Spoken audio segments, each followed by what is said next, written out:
Andrew, considering the circumstances, I'm not going to ask any specific questions. First, your thoughts on what you've just gone through and the news you just saw now. Yeah, I just got out of jail for a Matrix attack, and now we're watching Pavel get Matrix attacked. This is Europe. This is what happens now. A large influence are going to come for you. They're going to try and wreck you, and they're going to throw you in a jail cell. I got a jail 24 hours ago, and I want to speak quickly on, and I hope Pavel doesn't mind me doing this, but I know Pavel personally. I've spent time with him in Dubai. I know him. I've met him. He's a very good person. And I remember him telling me something about the fact that a lot of world leaders had problems with their security on their personal phones, and a lot of leaks had been exposed before. And he said the French started using Telegram first. French high-level political leadership used Telegram for their own personal security when they're messaging. And he said something along the lines of that's why they gifted him the citizenship. So this sounds like treason to me, because last time I spoke to Pavel, he said the French were huge fans of him. And now they're the ones who have betrayed him after giving him a passport and throwing him in jail. And it shows that these governments have absolutely no loyalty to anything except their crazy dictatorial regimes. And I truly am saddened by this news. Like, I've just got out of jail myself, so I'm never fragile, but let's say receptive to emotions. And to read this is just truly heartbreaking. I know exactly what he's going through. We all know he's done nothing wrong. I know exactly what the room he's in looks like. I know exactly how he feels. My heart is broken. This is truly heartbreaking. This is unacceptable. And it just highlights the absolute hypocrisy and bullshit we live under in the Western world for all of our garbage about free speech, and we're the ones who based on values and all the other countries are wrong. That's bullshit. And that is a lie, because in all these other countries, you cannot criticize leadership. That's fine. But we know who the leadership is. And you can't criticize Putin in Russia, but you know who the boss is. In the West, you can't criticize leadership. Who's fucking in charge here? Who is the boss? Certainly not fucking Biden. Who's the boss of any of this? We're not even allowed to know who our boss is. All we know is that we got on the wrong side of him. You end up in a fucking jail cell. We can sit here and argue 5 or 6 different theories of military industrial complex or LGBT or whoever. There's all these groups of people you can't criticize. Who's the actual boss? Who's our actual leader? Nobody knows. And we're more corrupt and more likely to lock you up for offending them than any other nation. It's absolutely insane. My heart is broken for Pavel. I'm literally awake. It's 3 a.m. thinking, what can I do? I myself am stuck here in Romania under going through the same garbage. It's getting out of control. Ironic thing you mentioned, I'll give you the mic, Kyle, right after. The ironic thing you mentioned, Russia. Pavel left Russia for that same reason, and he is being arrested in democracy.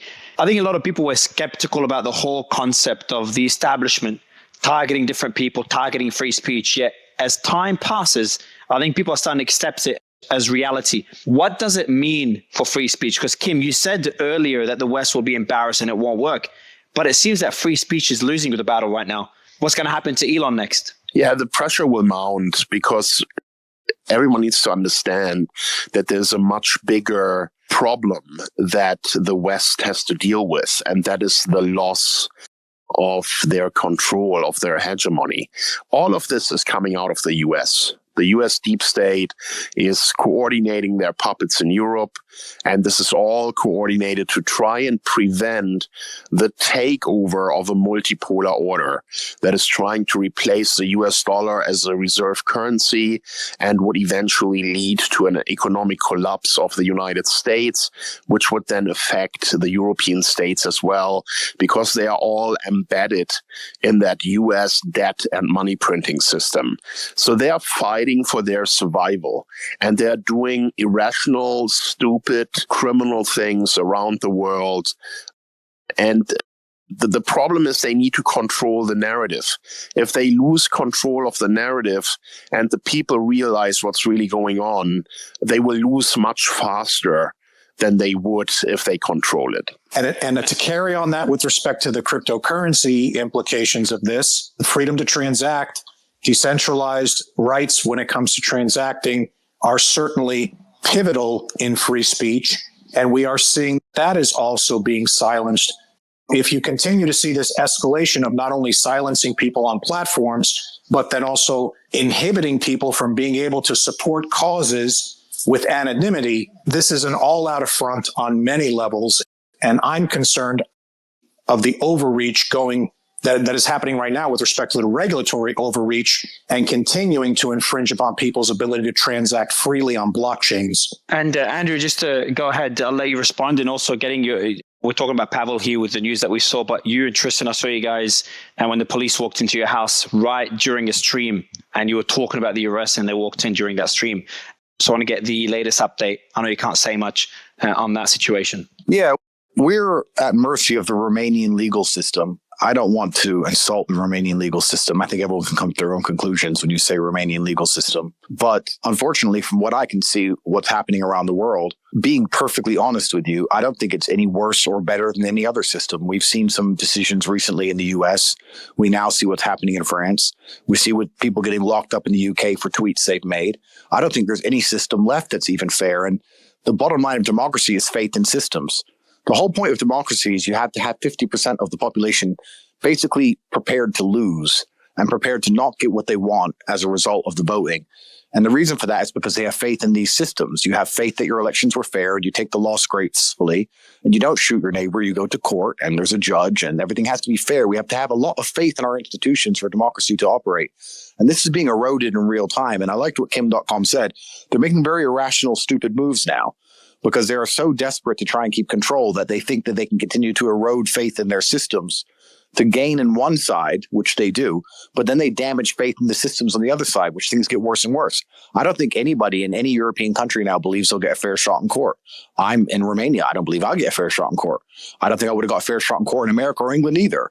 Your ability to speak freely is directly correlated to your insignificance. And once you get so large, they're going to come for you and they're going to wreck you. And Pavel is very different to me as a person. Pavel's not a social media personality. Pavel's not flexing his wealth. But everyone said to me, oh, Andrew, you got too big. You bought too many cars. You showed off.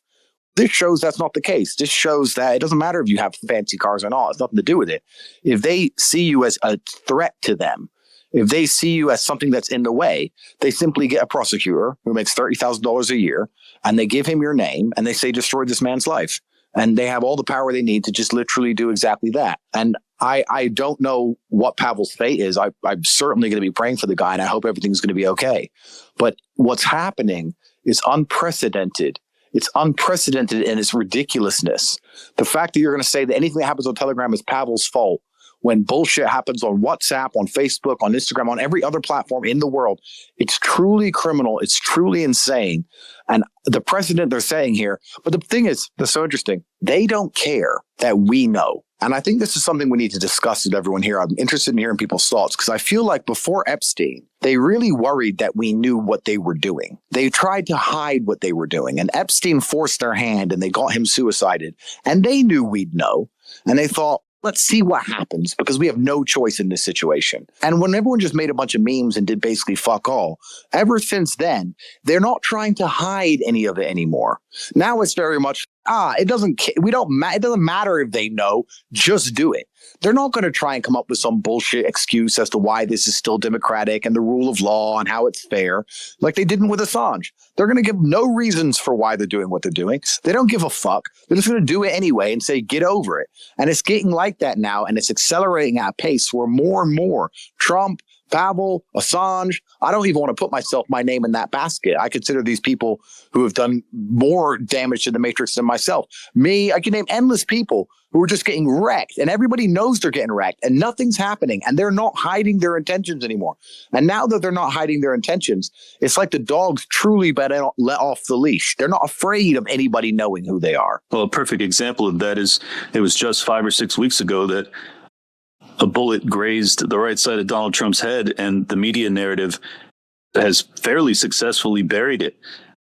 So I think your point is well taken. That is, you're exactly right, that they don't fear the people's response anymore. They still set the frame because they get to seed the ground when it comes to the narrative. Despite the fact that the corporate media has lost much of their power, they still set the frame, and we have to then disprove it. So it gives them that advantage.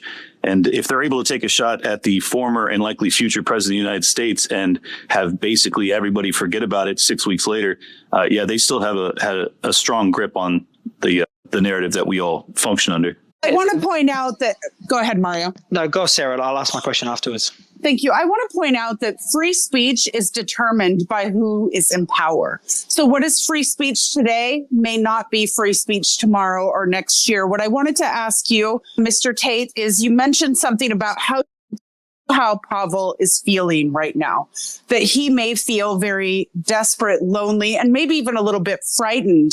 Do you expect, you said that you have no trust in the legal system, and I can understand why you would say that, but do you feel that this is something that he could beat and then would be a win for free speech? That's a really good question. I guess you have to analyze it as a professional, and this is how I'm analyzing it. I don't know the French legal system.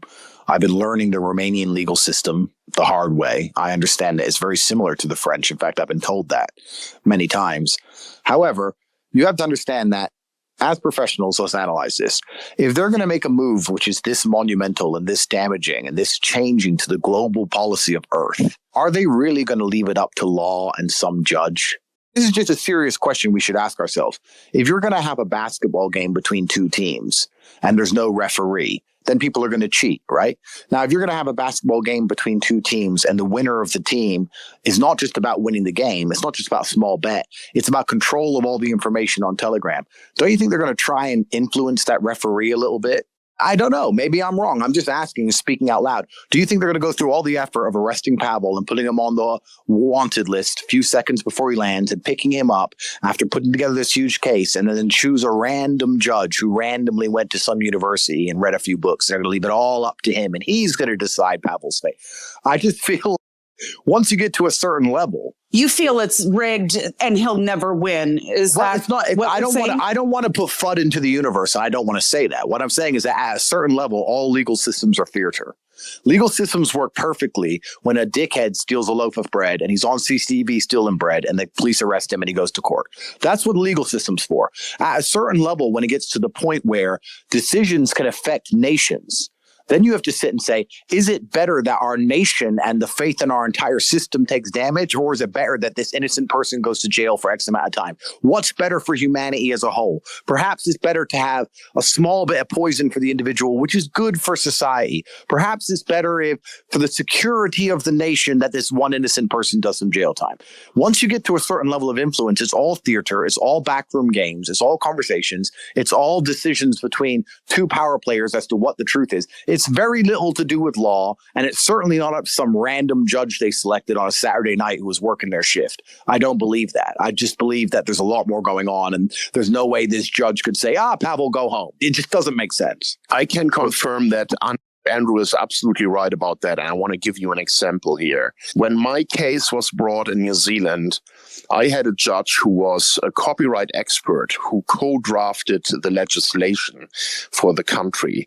And when it became apparent that he is siding with me when he asked the prosecutors, what are we even doing here? This is a civil case. Why are you trying to charge this guy criminally? They removed the judge. Other judges in my case that have ruled in my favor were removed from my cases by promotion. They were judges in the High Court, two of them. The case was going totally in my favor, and the Attorney General decided to then promote those judges to the Court of Appeal to move them away from my case. In the US, my judge was handpicked by the DOJ because in my court in Alexandria, there is a judge on duty system where they can pick the judge that they want on the day that the judge has duty for new cases. So in my case, they picked a former copyright lawyer from Disney. He had to recuse himself later because we discovered that he also held shares of Disney, and Disney was one of the parties that was fighting me in my case.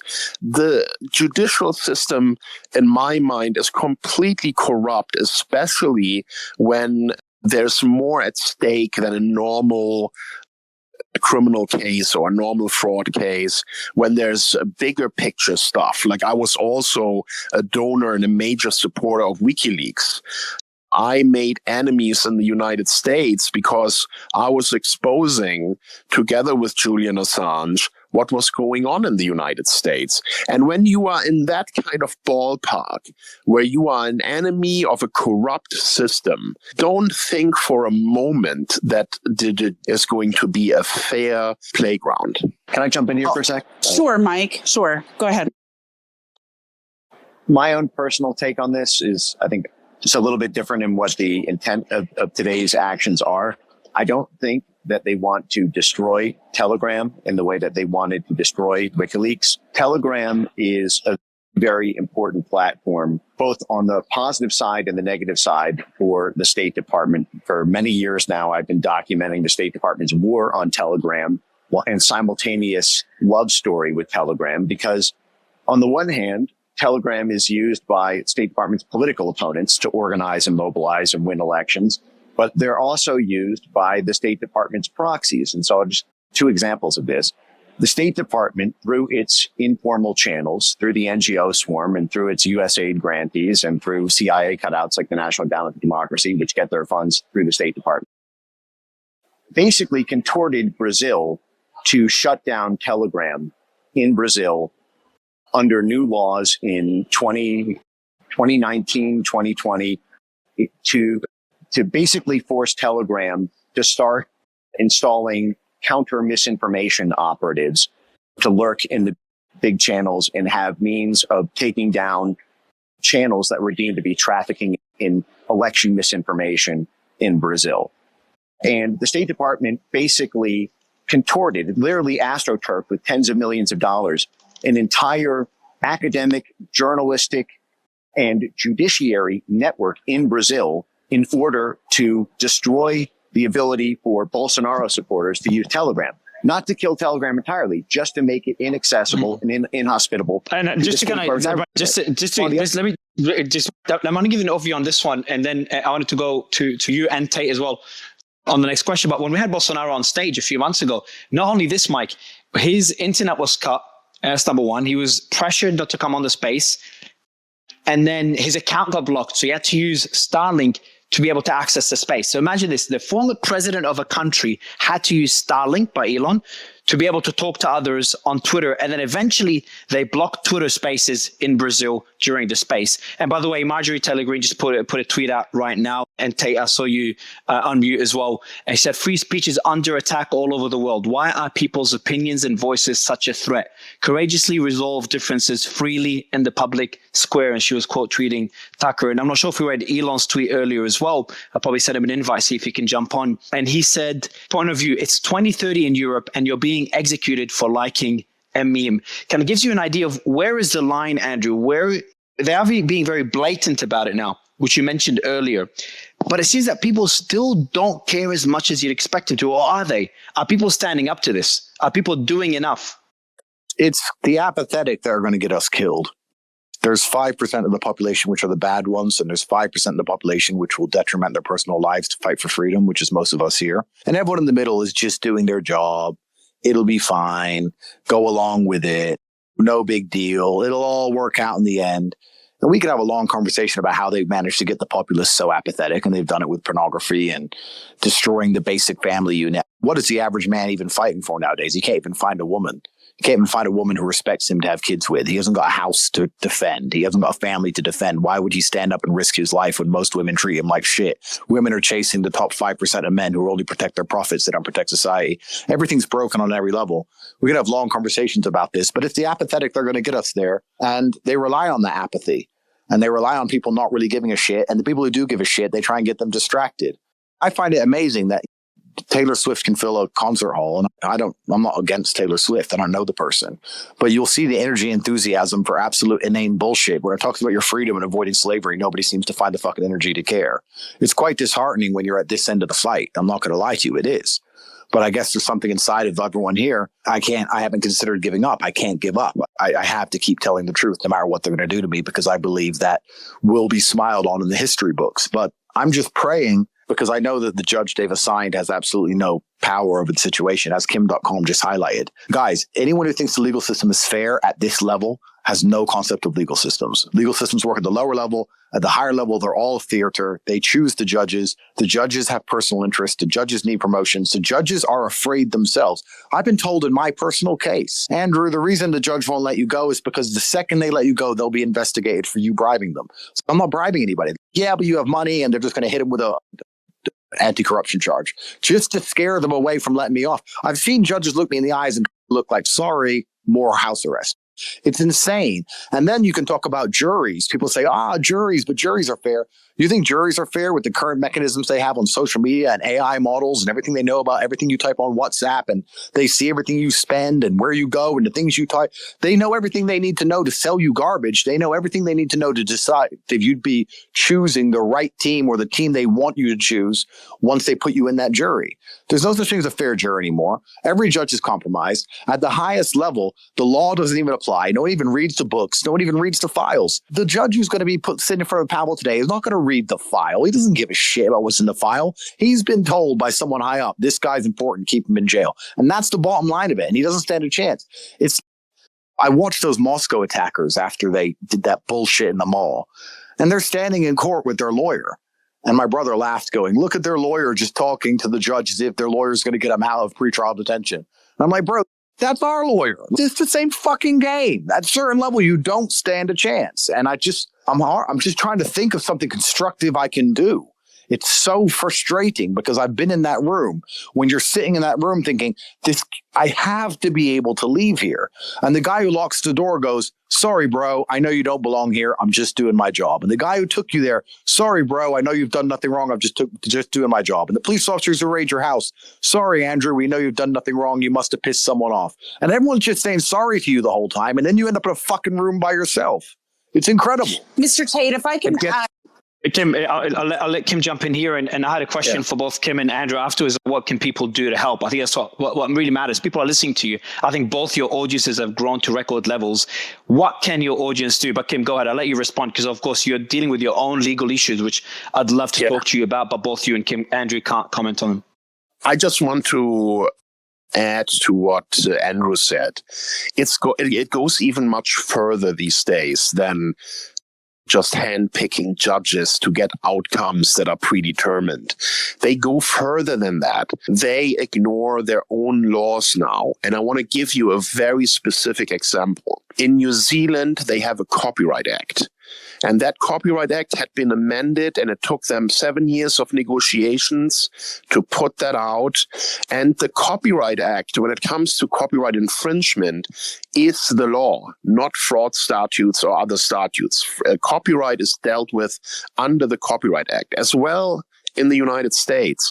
In my case, for the first time, they allowed copyright to be charged under a fraud statute, which in the US is not permitted.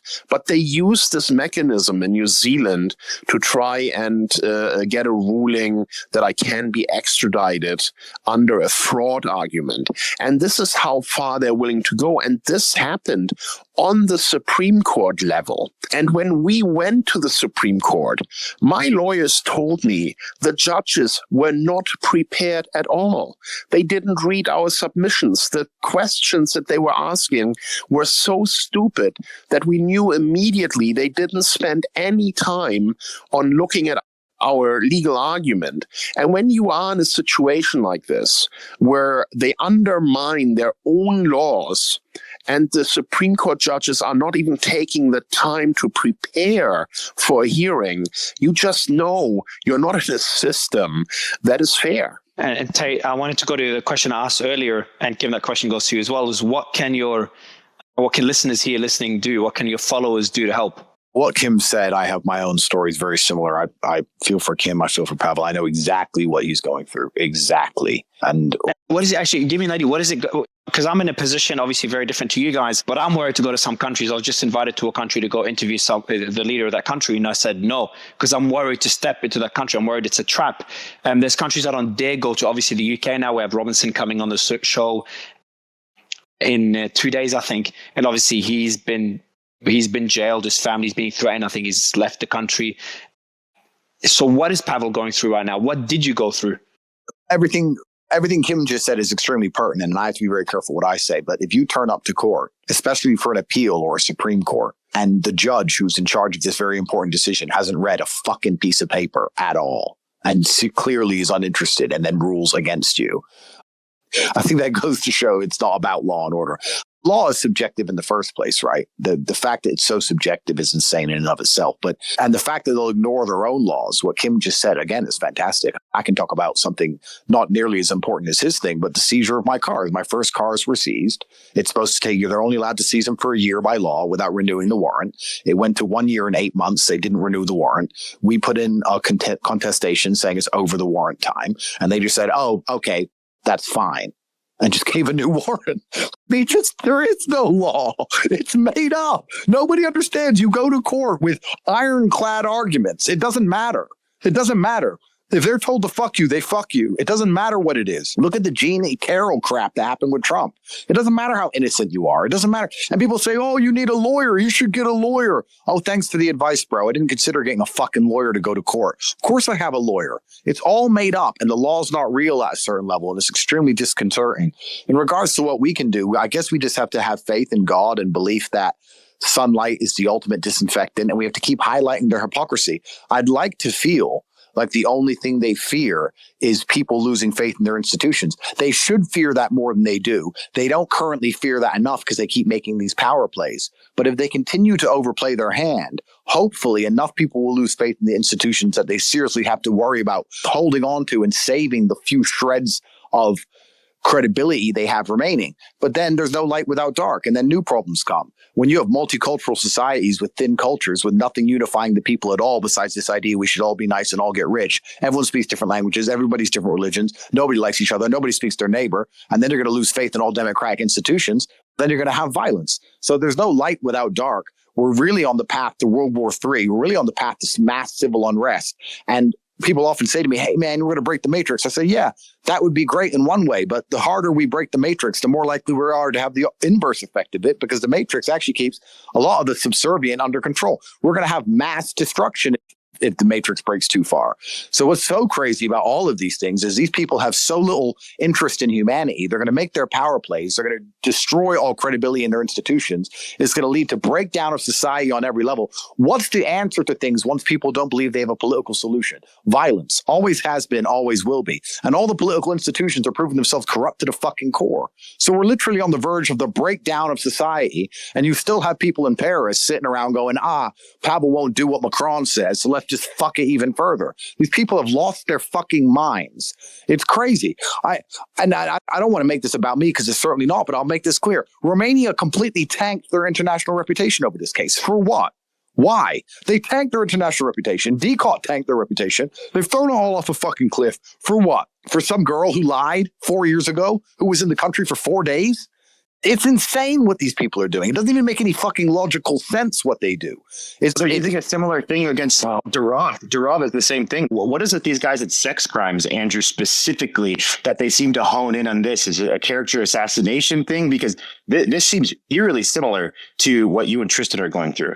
Absolutely, because nobody has the balls to stick up for someone who's accused of sex crimes. If they accuse you of tax evasion or money laundering, everyone will say, we don't care. Good. We don't want our taxes to blow up kids in Gaza anyway. If they say most crimes, people will defend you. But as soon as they say a sexual crime, people won't rally behind you. So not only is it character assassination, but more importantly, it will not allow the public to galvanize behind you. That's what they want. They want to say you're a rapist or whatever. So nobody can stick up and defend a rapist, even if they know you've done nothing wrong. Everybody shuts up and it allows them to continue with their path of garbage. That's why it's always sexual crimes. It always fucking will be. They make them up, which are once again completely subjective. In the UK, I had a friend of mine who just got charged with sexual assault. He called a woman fat. She is fat, and she threw a fucking drink at him. That's sexual assault. They charged him with some aggravated assault, some garbage crap over his speech. And they put all of this into crime statistics. And they pretend that the world's more dangerous for women because nothing to do with all the migrants they let in. It's because of Andrew and his misogyny. And it's literally just everyone losing their minds. But the reason they do these sexual crimes specifically is because nobody will stick up for you. I completely understand in my position why some people are afraid to rally behind Tate. They're like, Tate said some dumb shit 10 years ago. Tate knows lots of girls. Maybe he's done something. Now they're saying rape. I get it. I'm not dumb. I'm not asking for anyone's help. I totally understand it. But I also know I've done absolutely nothing wrong. My hard drives have been checked for the last 5 years by 4 different federal agencies. You think if I hadn't done something wrong, I wouldn't be in a cell right now. I've done nothing wrong. You can inspect 99% of people in Hollywood who are famous. You're going to find more on their stuff than they ever found on mine. I haven't done anything wrong besides to have a fairly standard and normal sex life that every man in here has had the same of. It's just a character assassination. And more importantly, they fear you getting rallied behind by the public. That's what they fear, because the MSM is losing credibility and citizen journalism is taking control. And the last thing they want is a whole bunch of free thinkers who can outweigh the MSM narrative standing up and saying, this smells like bullshit. That's what they're scared of. Talking about this, everyone's concerned what happens to Elon. He just, while you're speaking, he quote tweeted me saying 20 years. And the tweet that I had was about Pavel facing 20 years in prison for what others are doing using his platform. Elon said on my show that he's worried, obviously, for his security, for his life. He'll never commit suicide. Not long afterwards, you and him were on the space together, and you said the same thing. Alex and others have expressed similar concerns. My question is, first on Pavel. You've met Pavel. He seems to have been very complacent. Kim, you asked why would he be in France? Was he worried of this, Andrew? And then should Elon be worried, considering he is significantly more powerful? I know a lot that Pavel told me, but he told me in confidence, and it's not my position to say so many things, but I could answer that question so brilliantly if I had his mandate. But I will say that I believe the French betrayed him. He spoke positively of the French. He spoke positively of his French passport. To me, I believe he trusted them, and it seems like betrayal. That's what I'll say from that period. And I just want to make it clear that UAE was a fantastic home for him. And he's saying that they never troubled him. And I only learned that from the Tucker Carlson podcast. But the world's getting smaller now. Europe isn't free. America will wreck you. Russia will wreck you. Where is anyone with a free mind supposed to go anymore? New Zealand looks beautiful. According to what Kim's telling me, I don't want to go there either. Where are we even supposed to go? And this is my question to the panel. Where are we supposed to go now? That's why Russia has just created a new rule and is welcoming all Westerners to get easy visas to come and move to Russia. Didn't Balaji just buy an island for the network state? But it seems that there is hope, Kim. Don't you agree? There is hope to do a deal with governments potentially. And maybe Pavel just didn't agree to that deal as he did in Russia. Because remember, Pavel did escape Russia as well for similar concerns. Do they give people options? Either you play ball, you give us access to whatever, you remove your fight against free speech, you accept censorship, or we're going to come after you. And how clear is that line drawn in your opinion? And obviously, Andrew, you can comment on this since you've spoken to Pavel as well. Kim? Deals are a funny thing, right? They offered me, in the first few months of my case, they offered me to drop basically everything. I accept some liability for some copyright stuff. I told them, fuck off. Absolutely not. And my lawyers, we were winning. We were in court.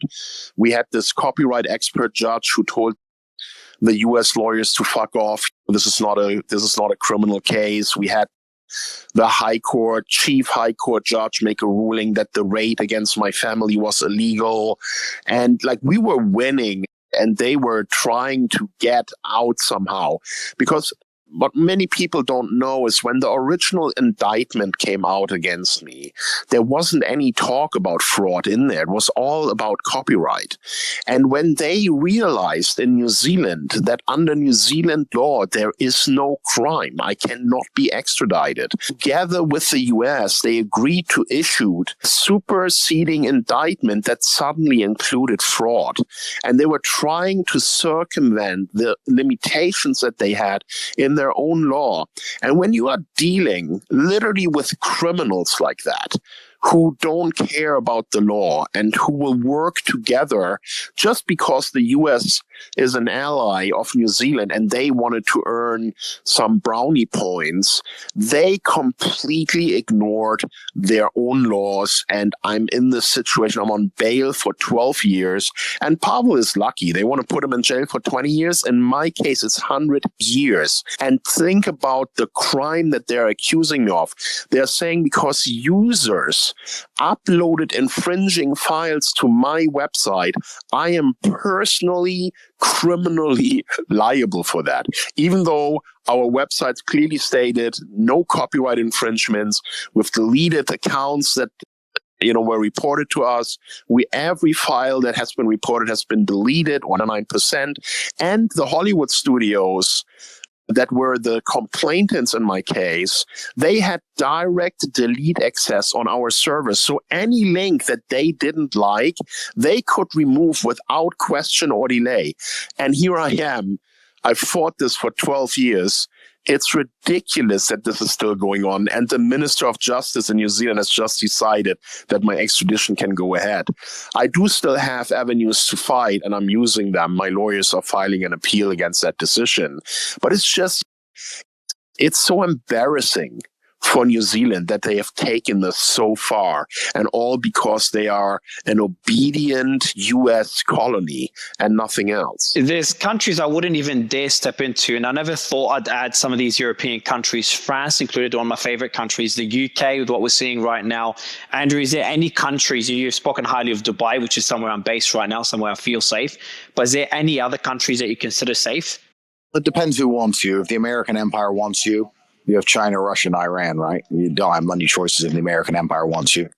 Even in some countries where they don't have extradition warrants, if the government isn't strong enough or the military's not strong enough, they just run in with SEAL Team 6 and grab you. In fact, a famous Romanian, he was a politician here who got caught for corruption. He stole some money from American defense contractors, and he was a big mayor 5 or 6 years ago. He was friends with someone high level in Madagascar, and he ran to Madagascar and had a big house in Madagascar, and it was big all over the Romanian news. They couldn't get him out because there's no treaties with America or with anyone else. They just sent in black ops and dragged him from his house in the middle of the night and told the Madagascan government, what the fuck do you want to do? Go to war with America? Didn't think so. So most countries, even without extradition, it doesn't matter. If you're big enough, they'll get you anyway. So really, you got Russia, China, and Iran. Russia's doing this thing with visas for Westerners, and perhaps this is just me living in the Eastern Bloc for too long. The world is difficult and it's not easy. You need a roof in a lot of these places. If I were to turn up in Russia, I'm not Russian. I have some money. Sooner or later, someone's going to come to me and say, look, we need to start a business together. And I'm going to say, well, I'm not really interested. And he's going to say, well, you're going to need my help. Or some local police chief or some judge or some politician or someone's going to come along and someone's going to want some money and someone's going to want you to pay something. And if you say no and you just try and stick to the law and stick to the rules, sooner or later you end up in a fucking jail cell again. It's complicated and it's difficult and there's no easy answer to any of these things. It's really hard. And yeah, what should Pavel have done? The French betrayed him. He believed in them. He could have stayed in the UAE forever. Yeah, stay in the desert forever. Why should he have to do that? Well, a lot of these things is not just about what you can do. It's why should you have to? Why should he have to hide? What has he even done wrong? Nothing. So when you're in these situations, it's okay, why should you hide? Yeah, there's risks, but why should you hide? And as for your question, places I wouldn't go. After my experience with the Romanian legal system, I used to have this mindset where I'd like the idea of wandering. I don't know. I'd like to go to Uzbekistan and see what it's like. Now I would never in a million years go to a country like that. Imagine getting caught up in the Uzbek legal system. The Romanian one is an EU system and it's still a nightmare. Imagine getting caught in the Uzbek system. So now I just want to beat this and I don't know where I'm going to go. The world feels small. I don't know where I can go and just be left the fuck alone. It's getting scarier and scarier to tell the truth. But it feels like now it's at a point where the only way out is through. It feels like if you just shut up, which is what they want you to do, they'll still wreck you. You can't appease the alligator, so the only way out is through. I don't feel like I'm safe anywhere on earth. I think that what happened to me in Romania was directly ordered by the American government. I can't say proof on this, but let's say I have enough to show when all of this is over. And the American government has influence everywhere. They could have got me in fucking Switzerland. They could have got me in Timbuktu. I mean, they could have got me anywhere on some bullshit charge. What can you do about it? Nothing. All you can do is just go to fucking jail. And my brother said it perfectly on the way to jail a couple days ago. The Romanian news said, what do you feel about the case? Some fucking jackass. And Tristan said, I've never had a trial. I have no criminal record. I've never been convicted. All I do is go to jail, no trial, and jail. It's incredible. Alex, good to have you under these circumstances as well. I think you and Andrew were on a stage not long ago, and scenes just continue to get worse since we had you both on stage. We've had the president of the world's biggest democracy almost assassinated, and here we are. Pavel is facing 20 years in jail. That's right, and I don't want to compare my plight to what Trump's been through or what. And of course, by the way, just Alex, I do want to mention Kim.com's here as well, and he's facing his own legal issues. He's now, the New Zealand government's approved, which is heartbreaking. It was very chill when I asked you about it, Kim, approved his extradition to the US. I think they approved it, Kim, but now you're still fighting it through the legal system as well. He's on stage with us as well, Alex. I won't take too long. I'm going to be listening, but I was here having a family event tonight, but I'll definitely be listening, and I'll pop back in as soon as I can. My family is here in about 15 minutes, but I'll stay on until then. But as soon as I saw this a few hours ago, it was just like another gut check, because the real target is everybody, and they want to get Elon Musk. The very same EU, the very same France, the very same Germany, the very same bureaucrats in the EU have been saying they want to criminally come after Elon. We have the Brazilian government trying to come after him criminally. We have the Australian government shooting their mouth off about doing it in the last few months. So they want to criminalize speech. This is a totalitarian takeover. And I haven't had it 1/10 as bad as like the Tate brothers or somebody like Trump. I've just experienced things, and we see happen with Kim, where they're trying to just completely shut down your company. And of course, now they're trying to get Kim.com to be extradited after over a decade for doing absolutely nothing. So the true crime is being popular and creating independent media and independent platforms that they don't control. And it's just outrageous to read mainstream news going, yeah, they didn't like his speech. They're saying he allowed free speech. So now they're going to, arrest the head of another big independent tech company. So it's true global totalitarianism through NATO, through the U.S. government, through the EU, and they're scared. That's why they're doing this. And the good news is people inherently recognize the setups. Even 10 years ago, 5 years ago, when they would lie about somebody, still 40, 50% of people believed it. Now I would say 70% of people, 80% of people automatically just don't believe it. Because time and time again, just like with Trump or the Tate brothers or anybody, it turns out to not be true. Take my case and I'll shut up. They lied in these rigged court cases that were civil, where I was found guilty by judges, said I made hundreds of millions of dollars off people I never even hardly talked about that I made zero money off of. They lied and said I had criminally $400 million hidden. They had the Justice Department involved in the news saying he's going to go to prison. That was mainstream news, New York Times, Washington Post. Then, of course, after a 2-year federal audit, I was audited by the federal government. They made me pay for 3 outside aggressive auditing firms under federal order, tore everything apart, a huge IRS audit for a year. And at the end of it, the IRS gave me a $4.2 million check back and said, we don't normally do this. You overpaid your taxes the last 5. So that's no matter how straight you are, no matter how clean you are, they will try to treat you as a criminal because they're desperate. So that's the takeaway. But you said it perfectly at the start. They tried to kill Trump. They're going to try to kill again because they're not strong. They're weak. And this evil, corrupt power structure is coming to an end. But for those of us at the tip of the spear, we're the ones that have had to pay because they think if we attack the leaders, they'll just shut up or people will see them destroyed and that will intimidate the population. But instead, it's not intimidating the population. Just like when Ukraine, now 17 days ago, invaded Russia with NATO backing, they thought that would make the Russians turn tail and run. But I could have told them it would have made Russian conscription go up massively. They're having 5 times their previous sign-ups for the military. They're not even having to have conscription. They have people lined up around the block to join the Russian military. So I could have told NATO that sending tanks into Russia would not make the Russians put their tail between their legs, but would make them get more aggressive. So yeah, Alex, there's one thing you mentioned, and Sig, I'm going to go to you afterwards. I know you've got a question for Tate, but one thing that you mentioned, and Tate, to you on this one, and Kim as well, what happens to Elon? How concerned are you for Elon? Kim, I'd love to go to you on that one. I'm very concerned about Elon. I know about a dozen cases that are open against him by the U.S. government, some including investigations from the Department of Justice. Biden, just like he's trying to shut down Trump with war, he's trying to do the same thing with Elon. I'm worried for him. I think they will try to bring up some charges that allow them to discredit him, attack his character, and that then his companies will be forced to remove him as CEO and things like that. And from there, it goes downhill. He does fortunately have good lawyers and it doesn't shy away from standing up to bullies. So kudos to him. But I think the net is tightening around his neck. You look at what's happening in Europe as well. Everyone wants to shut him down because he right now is the most important player in the free speech game.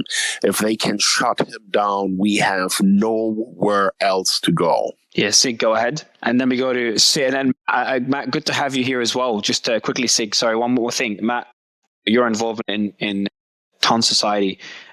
How's Ton reacting to this news? Obviously, the price isn't doing too well, but it's only a 15% drop. But that's not my question, though. How's everyone on a personal level? Yeah, hey, Mario, thank you for hosting this space, and thank you, everyone, for supporting Pavel. Look, really a defining moment. First of all, we need to mention that Ton and Telegram are two separate entities, and Pavel plays no role in Ton. Of course, the close relationship to Telegram is what got everyone scared and the price dumping. But overall, this will have no impact on the function of the Ton blockchain and the Ton community. To answer the second part of your question, everyone's fine because it happened quite late. Most of our team is offline and asleep or enjoying the weekend. So it's only Victor and myself here and a few other executives who were discussing the situation. But I just would like to add to what has been discussed here. Pavel is in a very specific situation. He's a Russian citizen. He was born in Russia, but he's not welcome in Russia. He refused the requests of Russian government to collaborate and to provide user data. For that reason, he had to depart Russia. At the same time, he managed to visit the USA. And I personally don't believe that this was a French initiative. It just doesn't seem like something a European country would do. So that's my personal belief. Yeah, Sigmund. Thanks again for having me, Mario. I was going to ask Andrew, but I'll ask Alex this question if I can. The one consistency we're seeing across the board is that first, the Matrix and the people that control this world, they first of all cancel you. If they can't cancel you, they put you in jail. And thirdly, if they can't put you in jail or keep you there, they try and kill you. I'm curious, Alex, do you think this group of people, this Matrix, the people that run it, are ever going to not have this control? Will anything ever change? And if so, how? Or is this the status quo now?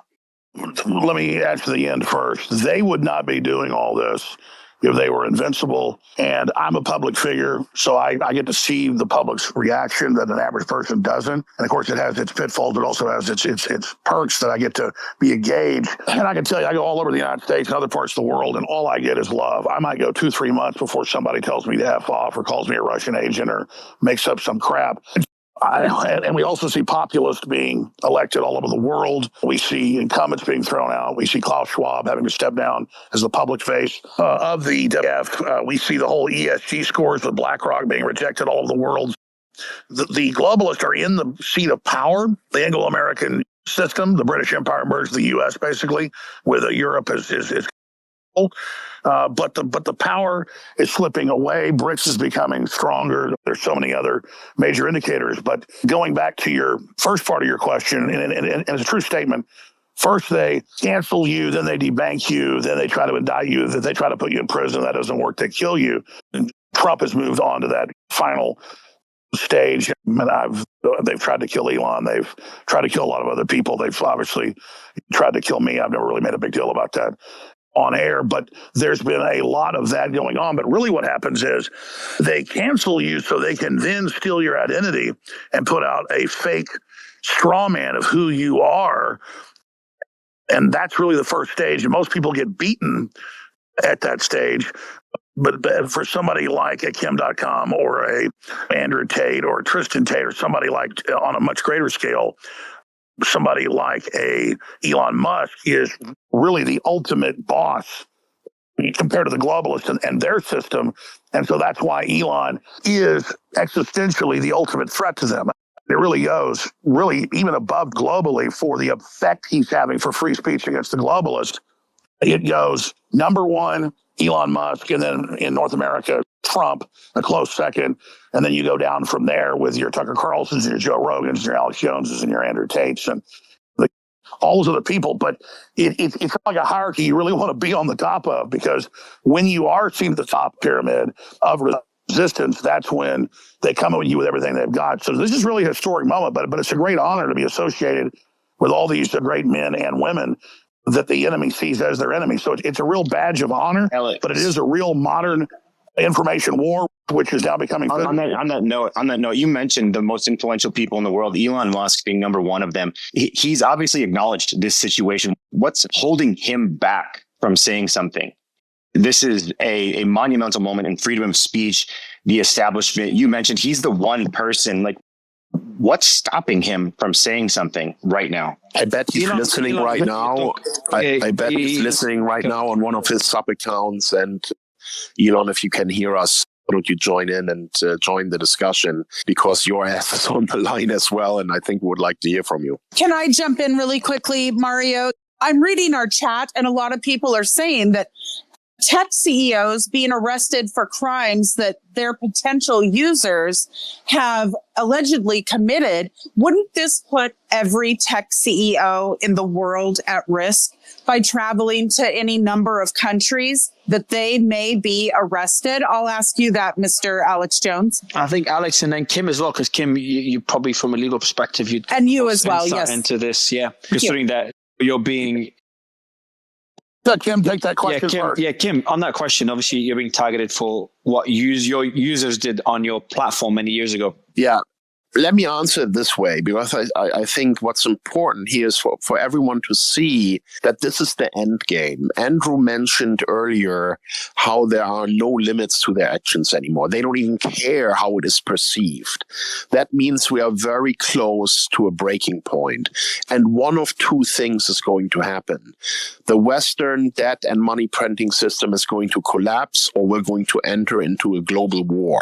And they are currently trying to keep the narrative under control, because if everyone starts talking about the dollar being de-dollarized, the US being basically bankrupt with their debt levels, that they have to print $1 trillion every 3 months to just maintain their current spending, and that there's just no way out of it. The more people talk about this, the more this becomes a theme that everyone understands. The panic will set in. People will actually sell their stocks. They will move away from the dollar into gold, into safer assets. They will be worried about what's happening with my money in my bank and start withdrawing. There may be bank runs and things like this. And so this is a critical time in the world right now. We already know that all that data is manipulated. The markets are manipulated. There's hardly retail investors in the markets now that are pushing the price. It's all this interest-free money to big banks that just keep the whole house of cards glued together. What's facing a major storm, and that's coming, and it's inevitable that there will be a major crash. The big question is, how is this going to be dealt with? Is this going to be dealt with in a way where the US will accept that it has to cut a few ranks and not be the hegemon anymore and not be the leader of the world anymore, and that a multipolar order is rising, and that the global South is going to play a bigger role in global politics? Or is this whole thing going to escalate to a global war because they don't see any other pathway out of the situation? Because think about this. All of these people, the elites, the politicians that have driven the world to the edge, that have created this debt and money printing system, which is now failing, they are worried what's going to happen to them when it all comes falling down and the people are angry and they will want to punish somebody. This is what this is all about. They are fighting for their survival, and they're going against any kind of tool that would allow people to talk about these things open and freely. And Kim.com is totally right. So that was the perfect day. Kim.com is the absolutely perfect answer. That is exactly what I can't say it any better. We are at an end stage of the old Anglo-American establishment, the Bretton Woods I and Bretton Woods II, World War II, and then into the 70s. And so the old financial order is coming to an end, and it's all based on fiat and fraud and military and coercion.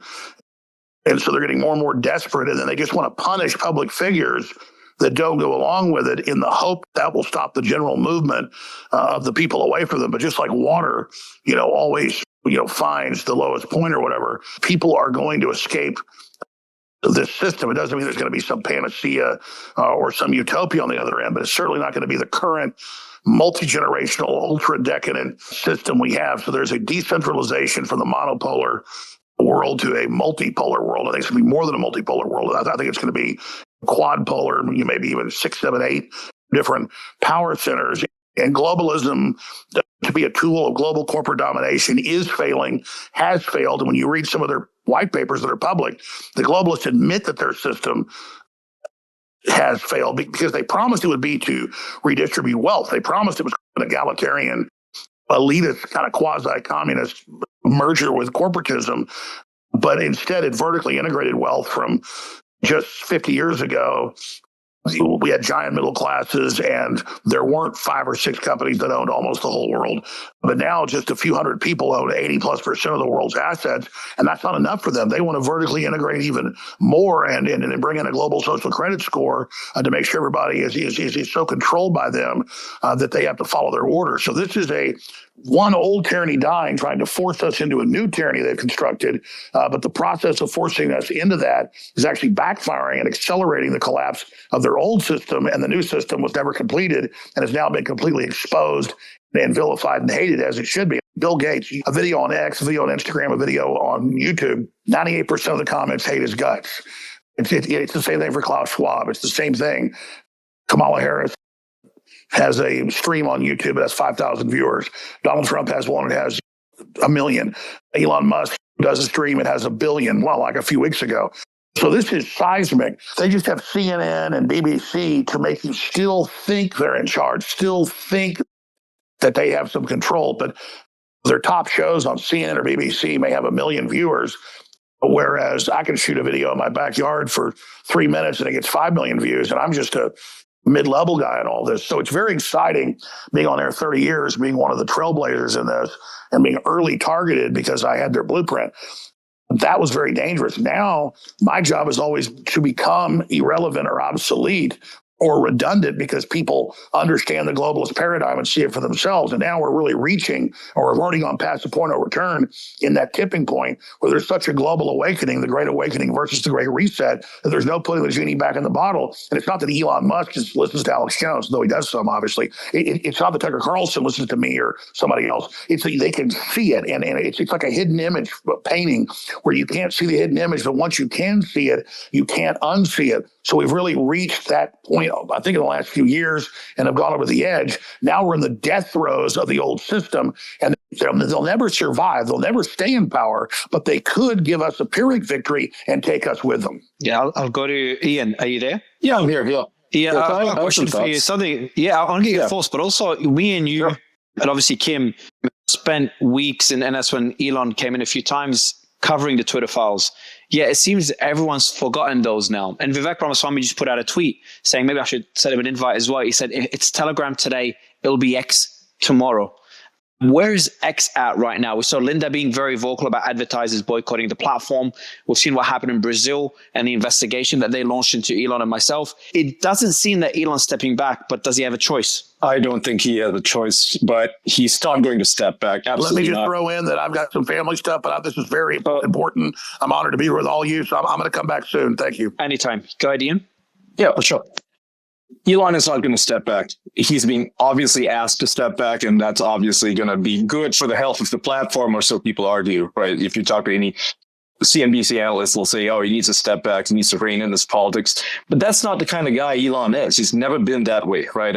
Look at all his ventures. People told him that SpaceX is not going to work out. They told him Tesla is not going to work out. They told him that it's all a pipe dream, right? That all of this is just nonsense that he's fantasizing. But none of this really works if Elon steps back. None of this really works if Elon doesn't stick to his grand vision. And having free speech is part of that grand vision. We are never going to elevate ourselves as the human race if Elon decides that, free speech is not that important because money's more important, right? He can face all the pressure that people are going to pile up on him, and they are trying that. But I don't think he's ever going to give up. This man is going to stand up and he's going to fight. He was motivated clearly by Donald Trump, but even before Donald Trump got shot and he said fight, Elon was already fighting, right? Elon, I mean, you remember that one interview that he did, the way he quoted a movie, right, The Princess Bride, and he said that you can offer me power, money, and I'll say no, right? That is Elon Musk. He's going to say fuck you to these advertisers. He's going to say fuck you to all the pressure campaigns, these governments. And guess what? He can fight back. He has the means to do so. When he said no to the European Commission, what happened afterwards? They disavowed that one guy, and that guy is a second in command at the European Commission. And the whole organization disavowed it and said, this guy's kind of a rogue maverick here. He doesn't represent us. And Elon knows this. He calls their bluff every single time. And right now, this is probably going to be like the most closest stab, I think, that they're attempting on Elon Musk and people just like him. It goes into a broader point that I would like to make if you care to listen. But I think this arrest of Pavel Durov is not merely a judicial act. It's a symbolic gesture.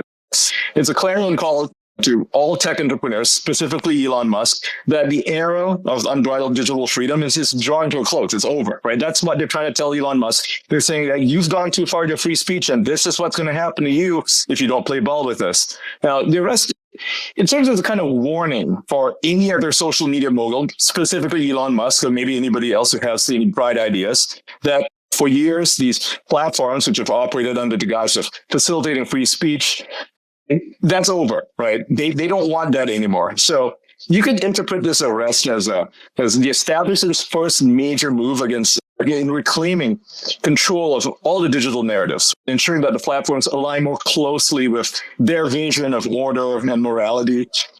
They don't like it when people say, hey, the war in Ukraine's not going so well, right? They don't like that. They don't like it when people start complaining about mass immigration. We've seen that in the UK where they threatened to arrest Elon Musk, not because he facilitated the riots, as they would claim, right? It's because it makes them look weak, and it amplifies voices that they want silenced. They don't like it when people like Andrew Tate speak, or people like anybody who want on our stage speak. When you say Andrew, just quickly, when you said Andrew Tate speaks, so Andrew, was there a specific time when you started feeling targeted? Was there a specific narrative you were focusing on with your followers when you realized you pissed off whoever those people are that began censoring you? I think that my brand and my following as a whole is the complete antithesis to what they want, because I primarily live outside of their systems. I don't have a job. I disavow university. I say you don't need to listen to these people. I show my wealth, not because I'm the richest man in the world, but because I have enough to show off, which inspires the masculine youth. I'm a maverick. I'm the bad guy, and every young man likes the idea of the rogue bad guy. So that's part of it. But there's a lot of agendas I've gone against. I own university.com. I have my own school, which has pissed off the educational establishment.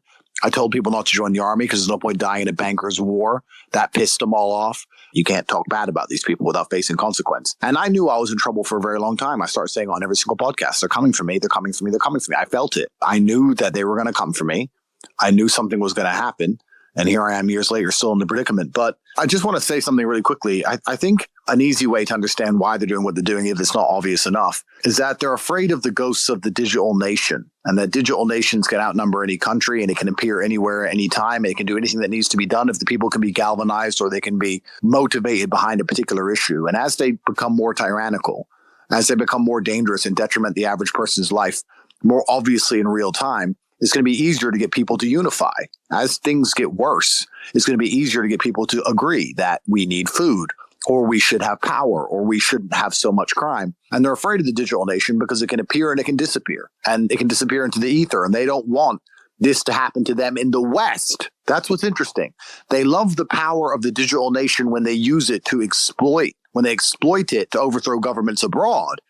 They love the Arab Spring. They love Telegram and they love social media, everything when they want to overthrow a government. They're now scared of it happening to them because they have lost all faith of their constituents. I don't think I've seen in recent history a single Western leader besides Trump post anything on X and see a single positive comment underneath it. These are the most hated people on the planet. They're very afraid, and they should be, because they realize that nobody likes them. Everybody's onto them. So the last thing they want is people galvanizing around this. And it's a fight for survival. And that's why they have no problem throwing innocent people in jail, because they literally feel like their lives are on the line, which is why people like Pavel end up in a jail cell. It's why they're after Kim.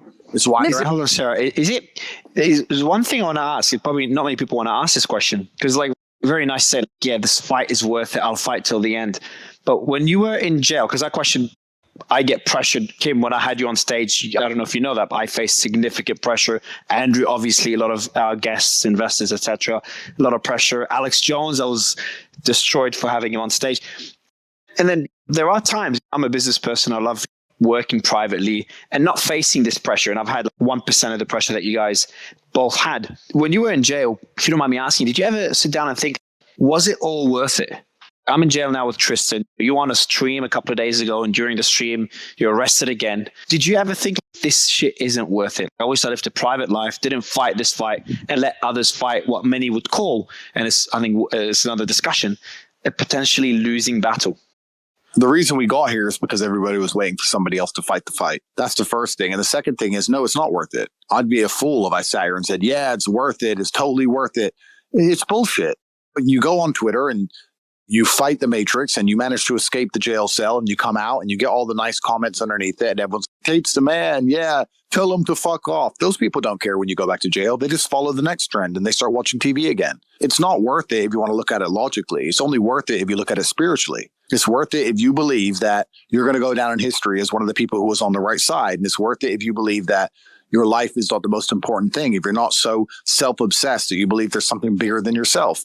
Going to war isn't worth it if you die in a ditch. But if you believe in your country, then you're going to go and die for it. And if you believe in the idea of freedom, then as a man with masculine essence, although I will sit and have the exact thoughts you're describing, sometimes I have children, I have other things I can do, I have a good life, I have money, I'm young, I'm fit, I don't need to do this. Eventually, you go full circle and you end up looking your brother in the eye and saying, fuck him, because someone has to do it. Maybe I'm crazy. Maybe I'm a crazy person. I don't know. But everyone's sitting around waiting for other people to do it is how you end up in the mess we're in. And I don't want to have to look my grandchildren in the eyes and answer to them why I didn't try and resist while we still stood a chance. We are running out of time. I think that's a lot of people don't understand that the time where resistance is even possible is running out. It's now or almost never. In 20 years from now or 30 years from now, if we don't get things together, the chance of resisting is going to be nearly none. You're just going to be enslaved for your food stamps or your food card. If you want to have food to put in your mouth, you're going to be complying to all orders instantly and endlessly with every fucking vaccine, with every single initiative that they roll out. So it's now or never. So we've been pushed up against the wall. And I guess the question I'd retort to what you said, is it worth it? No. But if death is certain, do you want to die first as a hero or do you want to die last as an insignificant? I'd rather die first and have my name remembered. We're all either going to be a name or a number in this. We're all going to be casualties once they enslave humanity. Do you want to be a name where they say Andrew Tate and 4,555 others died at the Battle of fucking Twitter HQ, whatever it's called? Or do you want to be one of the numbers? But death is certain. If they enslave humanity, it's over for everybody. So you can either be a man and stand up and get shot. Maybe it's just my personality. If I was in a group of 10 people and we were all due to get shot, I'd charge at the fire. Maybe he'll miss. Maybe I'll take him out. Who knows? But I'm not going to sit there and just wait to fucking die. Do you feel people, the whole concept of the establishment, I think a lot of people are being censored and we're being made to believe certain things without realizing it. But I feel like we're slowly reaching a tipping point where people are starting to relate some of the things that you say and some of the things that Kim, Alex, and Elon and others say. Are you seeing that as well? Are people starting to realize Twitter files showed that we're being censored? What happened to Pavel, what happened to others like yourself and others shows that the legal system is flawed, and obviously Trump. Are people starting to realize the things that you guys warn about? And the next question is, where is that breaking point where people will start to act? And how do you think people will act? Is it just voting for someone else or will they do more than that? It's very scary to accept this reality. So I think it's not about realizing, it's about accepting. I think a lot of people already realize, but it's easier just to be a coward and pretend. It's easier to believe that everything is fair and that judges never get it wrong and that the legal system's fair and there's no malpractice at all and that governments don't assassinate people and the food just magically grows inside of the grocery store and no one wants world war and no one's inflating your currency on purpose. And all the politicians are a bit stupid sometimes. They're stupid, but in the end, it all works out. We'll vote for someone else. Like, this is all just cowardice. This isn't about realization. I don't think so many people are as stupid as that. People are just too cowardly to accept it, because once you accept that, then you lose all faith in political institutions. And that only leads to one thing, which is violence. It's war of some sort. What we're doing right now is war. It's an information war. As Alex Jones says, info war. We're all up. It's 4 a.m. I'm awake fighting an info war. All of us are. To be implored into action requires bravery. So I think most people are coward. What is actually scary is, what the second part of your question is, what happens once everyone realizes that the entire world's bullshit? And I can tell you what happens. Once everybody understands, it's a good thing people don't all understand what I understand or what Kim understands or what Alex says. It's a good thing that there's a lot of people who do not believe what I believe, which is the judicial system is bullshit. It's a scam. The educational system is bullshit. It's a scam. The medical system is bullshit. It's a scam. Every single thing, every single system we're supposed to rely on to keep society functioning is basically a fucking scam. And once people realize that, you're going to have mass civil unrest and violence. That's where it's going to end.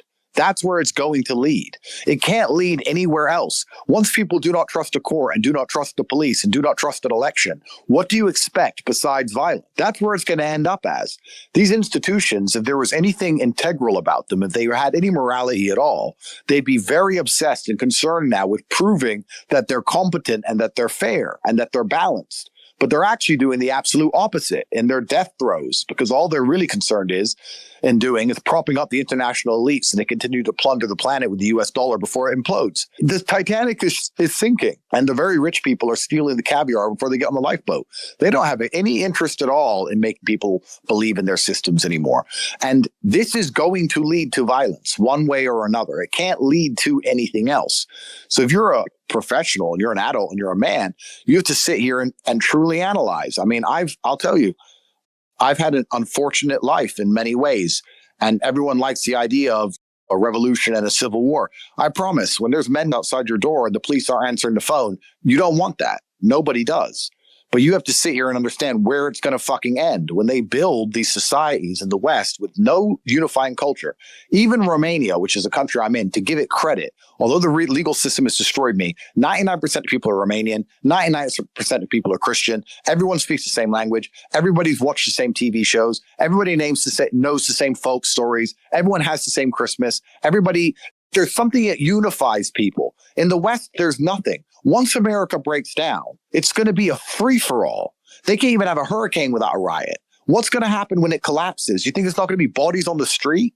You have to be prepared for this, because nobody's going to be sitting around going, I have a disagreement with somebody. I'll just ask a local judge and I'll just sue them in court. That's soon running out. Everybody knows courts are bollocks. It's bullshit. Nobody's interested anymore. It's going to end one way. But what's the alternative to this? Like, we're seeing the breakdown of democracy in front of our eyes. Kim's in New Zealand. I'm originally from Australia. I've been to Romania. I've spent, at least 2 years in Romania. I'll never step foot in the country again. But democracy was, and I was one of the people that really believed in the system, believed what I read, did not believe censorship was as bad as people are making it out to be, until I started seeing things unravel in front of my eyes, Twitter files playing a part in that.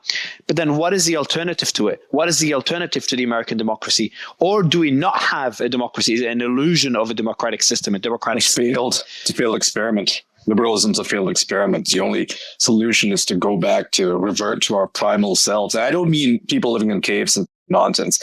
I'm talking about strong men arising, right, in times like this, because these are hard times, and hard times create strong men. That's just how it is. That's the cycle of history, right? We're going to see a repeat of Julius Caesar. We're going to see a repeat of Sulla.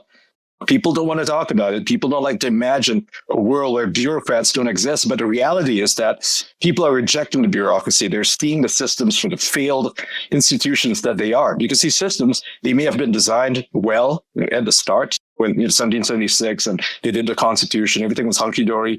It was meant to work in a certain way, but then they injected too many external parameters. In Europe, you have socialized medicine, socialized education, socialized everything. But now you have mass immigration, and suddenly those systems fall apart. They just don't work anymore. So we're going to see a collapse of all these systems. They're coming. They're already here. Go to the UK, where everything is simply too expensive. Go to Canada, where they have 10 million more immigrants than there were 15 years ago. And that's a population of 40 million, right? 30 million are Canadians, 10 million are complete foreigners who have only just arrived there. What do you think is going to happen to the system? They can't support all these people. Now, if those 10 million were wealthy for people from, say, Norway or something, it'd be fine. But that's not the case. These systems are all falling apart because the West suffers from what Gatstop refers to as suicidal altruism, right? That's exactly what's going on all throughout the West. And it's these stupid fucking liberals. They're like, refugees welcome. And they're not going to open their doors. They expect everybody else to open theirs. And we're seeing the collapse of it right now. And when many people are angry, we're going to see violence in the streets, and that's going to call for a rise with strong men, several strong men in every single country. Now, some countries already have them. You know, you've got Putin in Russia, you've got Orban in Hungary, you've got Javier Milei in Argentina. These are strong men. They have arisen as a result of that demand. El Salvador went through this thing for decades, right? It was just a shit show for decades. And now we have now Bukele, and he's fantastic. We're going to see this all throughout the West. It's the only solution to it. The alternative, of course, is anarchy, right? Complete anarchy, and nobody wants that. No one wants to turn into Somalia. You don't want to turn into Libya. Libya had a strong man once. His name was Gaddafi, and they had him killed. And now look at that place. It's a failed state. So you don't want that to happen. The alternative is always better, and that's to have strong people arise in these situations because they're needed. And that's exactly what's going to happen. I hope that's what happens, because the alternative it's complete anarchy. It's to think, and Brian, I'll go to you as well, but it's just hard to think that people will act. Andrew, going to there's two sides to it. On one side, everyone's being censored, and Twitter's the last major social media platform, or X at least, that still has free speech. You've been sent, but then on the other hand, you've been censored everywhere, Andrew, and your audience is bigger than it's ever been. So if I ask you the question, is censorship working right now? Because there's two sides. On one side, it's not, but on the other, Pavel's in jail, Kim's being extradited, the list goes on. Is it working? That's why they've elevated, right? I said you got 3 lives. Life 1 was they cancel you. Life 2 is they put you in jail. Life 3 is they kill you. You get 3 lives. And I think they're just skipping stage 1 now. Now everybody who's pissing them off, they're just putting them in jail. That's their new path. They're like, we used to cancel them and just control the MSM. That doesn't work anymore. So now let's just throw them all in jail. They can't censor me from social media because thousands, hundreds of thousands, perhaps millions of young men like what I say. So if I put a video on Rumble, it ends up with thousands of clips uploaded in 10 minutes all over Instagram. They can't ban enough accounts. They simply can't do it. I'm banned, sure, but I'm all over the platform. They can't stop that, but they can throw my ass in a jail cell, clearly. So that's what they're doing now. They're just escalating to the next stage. And we talk about, I like what Ian said about strong men coming, but I feel like we're in a unique point in human history because usually that is the answer. Usually it's a pretty predictable cycle that everybody knows that hard times create strong men and strong men create good times, create weak men, and et cetera, et cetera. But I feel like we're actually entering a new area of technology where I'm actually concerned that the same demons will stay in charge and the same anarchists will stay in charge. And they'll just burn it all to the ground and then offer everybody their safety, not via a strong man, but by a technocratic system where you have a ID stamped on your fucking forehead and you become a QR code. Because I think that's why they're pushing for a lot of this digital vaccines and 2030 vaccine ID, 15-minute city, electric car, all this garbage. The reason they're pushing for that is to get totalitarian control. So typically weak people would collapse and fall and they'd be replaced. But now the weak people have another way out. They say, if we cause enough chaos, if society detriments badly enough, then people will be prepared to give up their freedom for safety. So let's just let it all burn to the fucking ground. And when people are really desperate, we'll say, if you get this QR code in your forehead and live in this 15-minute city, you'll be safe from rape and murder. And people will probably agree to it. And that's what's going to happen. And that's even scarier. Well, whenever Carl Clement asked this question, and for anyone that has questions, it's bottom right corner, he's saying that unified assault right now, obviously the assault on X and what we're seeing, the censorship in the UK, now Telegram. What is the strategy? Why now? And is there something bigger at play? My thing is that, Andrew, you talk about things like this all the time. The UK, there's censorship on free speech. Now you're seeing on Telegram. Is this just ripping the Band-Aid off? Oh, they'll get over it in 6 months? Or are we seeing something much, much larger at play here, a global shift of sorts? The timing seems very curious. You, again, last week, it makes no sense. What are you seeing? What I think they're actually trying to do is censor the human mind, because you're not going to think what you don't say, and you're not going to think what you don't read very much. If you can't read things and you don't say things, then you're not going to think them for very long anymore. It's interesting we have these arguments. Let's look at the transgenderism right now. Right now, people are debating about whether you should call a he a she or a she a he. 20 years ago, it wasn't a debate. Now it's a debate, and there's 2 camps. In 50 years from now, it's just going to be a foregone conclusion that you have to call them whatever they want to be called. And that's how it is. These liberals are genuinely treacherous, and they're traitors. I was just reading the comments of this exact space right now as you were talking. I was just reading it. And there was someone saying, Andrew takes everything right in what he says, but he's a human trafficker. These are people, they've never even met me. They don't know who I am. The BBC have told them something, and they believe it. This Been is through that process. Just for the audience, I've been through that exact process. Just for the audience, I've been through that exact process. When they assassinate someone's character, you come to a conclusion without digging into it. But once you dig into it, you'd be surprised. I went through the exact same process that some people in the comments haven't gone through yet. Sorry to interrupt you, Andrew. No, It's true, by the way. This shows how. Sorry to interrupt. This shows how stupid. These are members of the public. These are the treacherous, treasonous cowards that are going to march us all into slavery because the news told them something, so they'll repeat it. And they really believe somehow that they're not the problem. It's truly remarkable. I would love to do a study on it. The fact that they're BBC who lied to you every day about getting a vaccine, which turned out to be poison, then says something bad about someone, and you'll repeat it as gospel fact. These are slave-minded individuals. This is a slave mind. They are exactly what they want us all to be. They want to censor. You're asking, what are they going to censor? They want to censor your thoughts. They want to get you to the point where when the news says something, you blindly obey, you blindly agree, you don't use your mind, you don't think, you don't find any outside information, you don't talk counter to it, you just believe what you are told. And once they have absolute control over all of us, then you have to sit and think, are they going to use that for positive outcomes or negative outcomes? And of course, they're going to use it for outcomes which benefit them and detriment us. Slavery is coming. It truly is coming. And what's scary is we're almost there. Guys, don't you remember COVID? I can tell you from personal experience, it was only my brother and I getting arrested in the early days. Everyone understands now. The first 5 days of COVID, it was only my brother and I. Only. They could do it all again. They could do it all again. Nobody's learned a fucking thing. Look what they've just done with Kamala. She was the least liked person on the planet. 2 weeks of PR. Now she's fucking the world's darling. They could do this shit again. People have learned. There's some people, perhaps we've gone from 5% free thinkers to 10 or 15%, true. But the vast majority of the public are still dumb as fuck, will repeat anything they're fucking told, apathetic, cowardly, and don't want to accept all the systems are broken and institutionally broken. They'll sell out the people around them to save themselves. They'll snitch on their neighbor if he doesn't wear a fucking mask. It is sad. It's truly disheartening.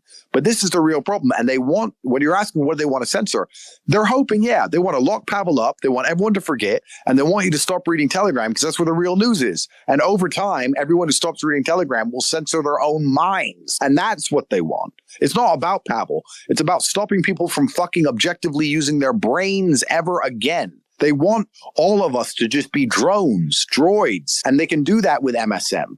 And they have to shut this shit down. They can't allow people to think. It doesn't take much thinking to realize they're all crooks and thieves. It doesn't take much thinking to understand what's going on. You don't have to be particularly insightful. You don't have to be a genius. It's actually very fucking obvious. And that's why they are so desperate to make everybody be quiet. Fear is the mind killer, and they're going after Pavel Durov. And look at how the media reported on it, right? Everyone forgot the targeting that you went through. No one's spoken about it. I remember I got a call once. I'm like, hey, Ian's going to jail or Ian's dead. And you went through your own stage. Obviously, I've gone through my own phase as well last year, and you were there. When I was, and I'll give you the mic, Ian, afterwards. We've got Jackson Hinkle, who's also been targeted. But I went through, when Tate says that a media headline, we talk about the mainstream media being dead, you'd be surprised how influential they still are. Remember the NBC, Tate, you had BBC, I had NBC. They did a piece on me, one of the stupidest pieces. I was in LA at the time filming, and they go, Mario being invested. No, the FBI and SEC respond to complaints about Mario Nofel. Now, I've never even been sued on a civil level, let alone criminal. And I saw this, and it terrified me. I can't imagine what you guys have gone through because it terrified me. And all it was one anonymous complaint, and that was disproven to not even the FBI, an ex-FBI agent, and the SEC was a prank call, and the journalist did no research whatsoever. He just hated Elon. Yet that article alone haunted me for months. And Ian, you went through a similar phase where people just started targeting you, and the media went after you for a few months as well. It's pretty common for anyone. It happens to people who speak out against the narrative. It happened to Julian Assange almost a decade ago. Maybe it was a decade ago when he was falsely accused of rape. Remember that? 2 women anonymously accused him of rape, and they wanted him for questioning. The Swedish government wanted him, and they used that as a means to confine him. And that he was stuck in an embassy for years and years. That kills your just character. A quick correction here. The women did not actually accuse him of rape. It's the Swedish government that That's right. The media also ran with it. They were the ones who promoted the narrative that he had committed a rape and that he was wanted. And every single idiot, like the people that Andrew Tate was talking about, they repeated that. They regurgitated it. They claimed it was true and that he was a scumbag. It didn't matter if he had exposed the FBI, exposed the Department of Defense and the things that they were doing in Iraq. They were killing civilians. It didn't matter that he did all of that, right? What mattered was that he potentially raped somebody because they heard it in the news. And now they're doing the same thing to Pavel Durov, where they're accusing him of pedophilia. They're saying that he is refusing to provide them with information relating to pedophilia. We don't have any evidence of what it is they're actually demanding. They're simply pissed off because he won't give them the source code to Telegram. And we know for a fact that they want the source code. The U.S. has asked for it repeatedly. They tried to get employees to give it up. And he told Tucker Carlson that very same thing. And now, obviously, Europe wants it because they're losing that narrative when it comes to the Ukraine war. If all you have to do is go to Ukrainian Telegram pages and Russian Telegram pages and see what's really happening for both sides, and you'll get a pretty good picture, pretty clear picture that things are just not working out for NATO right now. And they don't like that because they're spending billions and billions, hundreds of billions of dollars in Ukraine, and it's all going to waste, right? The Ukrainians are complaining about it because they're not seeing any good results as a result of the money being spent. Europeans are complaining about energy prices, and none of this is working out. And it all goes against the narrative, and they want to shut it down, right? And what do? They go after Pavel Durov, and they accuse him of pedophilia. It's as simple as that. Now, most people, the stupid people, they'll read the news headline where they'll see Pavel Durov's creator of Telegram is arrested for pedophilia. That's the only thing they're going to read. They're not even going to read the article, which actually explains that he's arrested for his refusal to cooperate. They're not going to read that part. They only know that he's a pedophile, and that's it, right? That's literally all they're going to get out of it. And that's how these narratives propagate, because they're relying on your stupidity. Ian, you said we don't have evidence of what they were demanding. That's right, we don't. So why the people jumping to a conclusion that he's innocent are the same ones, or just as bad as the ones that are jumping to a conclusion that he's guilty? We don't know, right? We don't know what was demanded. We don't. Innocence is presumed, not guilt. That's just how it works. I don't know what country you're from, but in any civilized country, we presume innocence. We don't presume guilt. It's not up to him to prove that he is innocent. It's up to them to prove that he's guilty, and they've right now arrested him. That's how an arrest works, though. You're arrested, and then they have to prove you're guilty. And that's what will happen. That will be the problem. Brian, has anyone ever called you a dipshit before? Why do you have to attack me? I'm just here to... I'm just curious, because you're a you probably have. I think Brian would agree. By the way, Caitlyn Jenner is joining us as well. She's been very vocal about this. I've been tweeting a lot about it. So I just pinged her to join. She says, Telegram today, who's next? None of us are safe. This is an outrage. Shame on France. But Brian, I know you've got a different perspective to a lot of people on stage, yet you are with us. You've always got a different perspective. You could say the sun rises in the east, and it'll be like, maybe it rises in the west. Our perspective is that maybe I'm looking at the sun backwards. Let me ask you another question. We have Mr. with us as well. Mr. Jenner is here. But Brian, just a question on, you've gone through the process. I've seen you go through the process as someone who's also been censored. You've had your Twitter account suspended for years. But during the Twitter files, I saw you, as more files leaked, I saw you shift your perspective gradually to a position of, all right, there is censorship. Censorship is bad. They are censoring more than I expected. Maybe not as concerned as others and myself here on stage. But where do you stand now? Do you think the possibility that a lot of these voices, Pavel, or people that are opposing censorship, and Pavel being one example, are being targeted?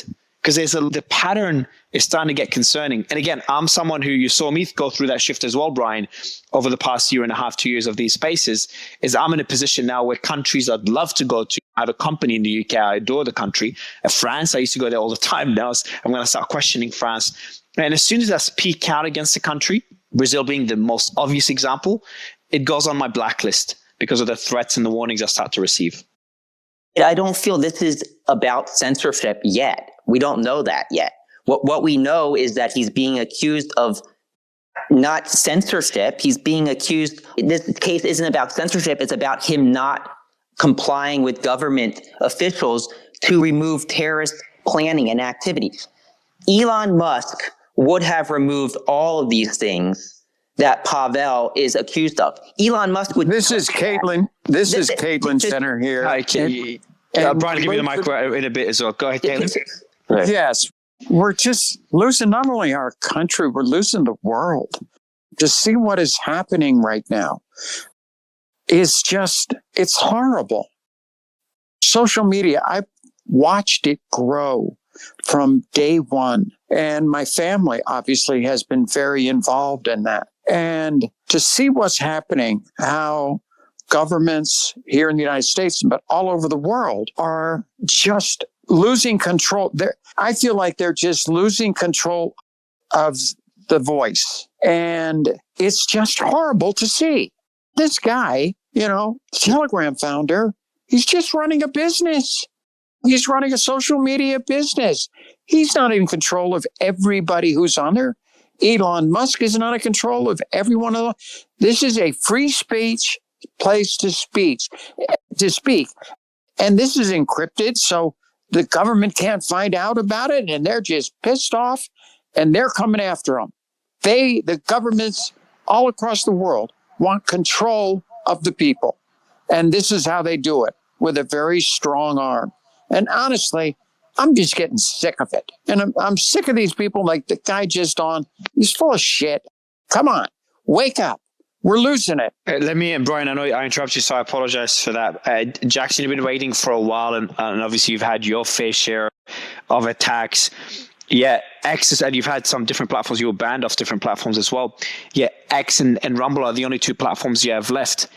Are we in a position where free speech is winning or losing? Because we're in our own little, you can call it an echo chamber here on X, or our own little bubble here in X, where we feel like we've got a loud voice. Yeah, all other platforms, all other major social media platforms are censoring. Now what we've seen with Pavel, could that concern Elon even further? The last thing I wanted to say was there's two big developments that Telegram has had recently that's increased the amount of users on it and the functionality of it. Telegram recently monetized its platform for creators, which has caused a lot of interest in countries with like poor people and developing nations who use Telegram frequently.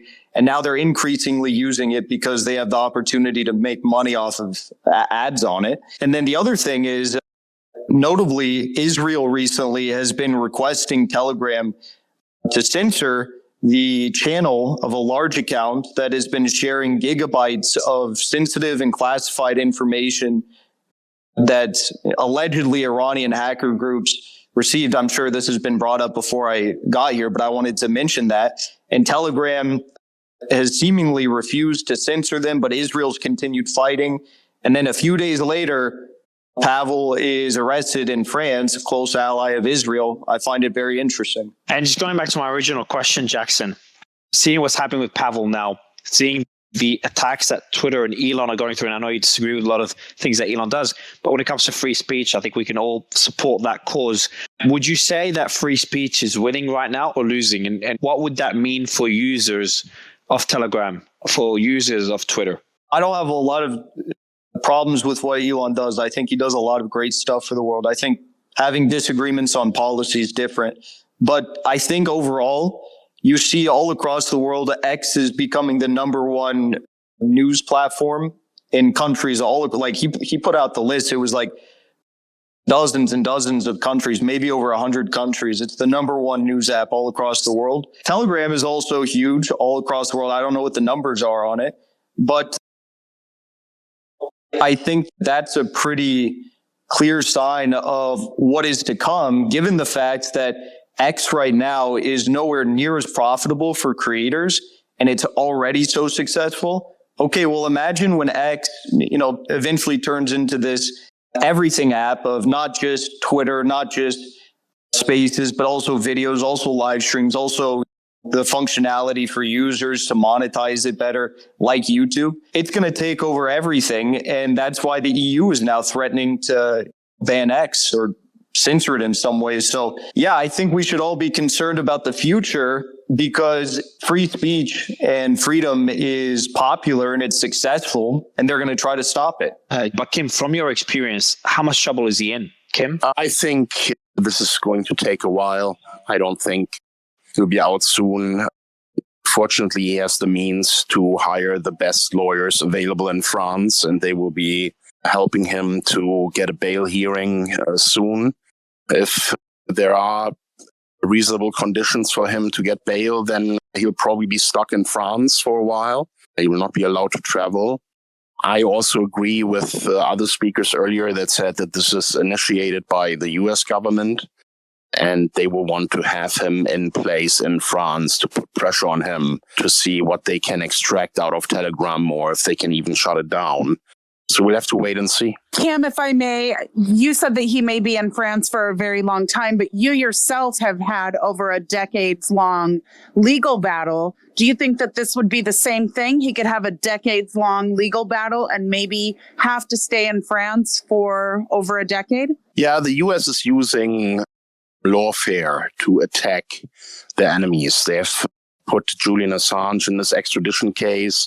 They have put me into an extradition case, which means I'm not allowed to travel. I've been on bail for 12 years with all kinds of bail restrictions.